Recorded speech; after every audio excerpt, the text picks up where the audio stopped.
écoutez, je peux comprendre la réaction du chef de l'État. J'imagine que ça n'est pas de gaieté de cœur et après avoir pris connaissance d'un certain nombre d'informations, qu'il a pris cette décision. Alors c'est un mauvais coup pour la France qui est déjà en retard dans la vaccination, c'est un mauvais coup pour l'Europe en général. Et puis c'est un mauvais coup pour tous ceux qui se sont déjà fait vacciner avec l'AstraZeneca et qui doivent se poser des questions sur la situation actuelle. Donc attendons des éclaircissements et puis surtout maintenant l'urgence c'est quand même de faire en sorte que l'industrie pharmaceutique, les grandes entreprises comme Pfizer, AstraZeneca, Moderna et d'autres qui se sont engagés contractuellement, eh bien, honorent leur contrat et, j'allais dire, délivrent les doses qu'ils se sont engagés à livrer.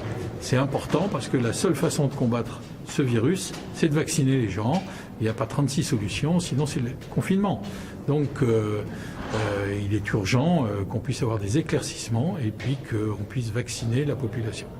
Il y a une réunion demain à 18h45, 18h30, je crois, avec Jean Castex. Oui. Vous en serez, j'imagine. Et que comptez-vous lui dire à Jean Castex? Quelles questions vous comptez lui poser? On va déjà commencer par l'écouter pour qu'il nous dise où en est la situation, en particulier en Île-de-France et dans certaines régions préoccupantes, et qu'on essaie de savoir quelles seront les décisions de l'État. Je crois que c'est important. Et pour celles et ceux qui sont concernés, puis pour notre économie, puis la situation sanitaire en règle générale.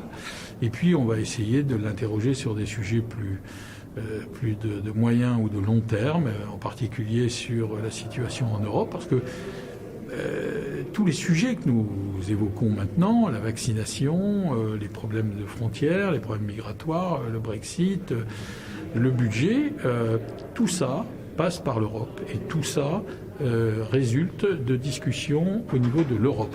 Donc plus que jamais, il est important d'avoir une Europe qui fonctionne, une Europe en marche, et puis une Europe qui apporte des solutions à ses membres. C'est ce que je demanderai au Premier ministre, puisque en plus la France, et M. Macron en sera le président, présidera l'Europe. Vous savez que c'est un tour de rôle, et ça sera prochainement le tour de la France d'occuper cette responsabilité.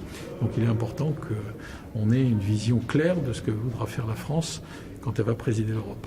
Et sur AstraZeneca, est-ce que vous avez une question que vous comptez lui poser ou est-ce que surtout vous attendez une réponse? Quel type de réponse vous attendez de la part du Premier ministre demain?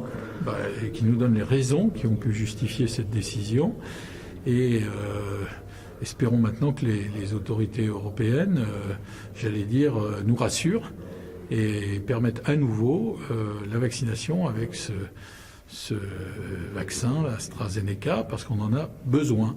La population en a besoin.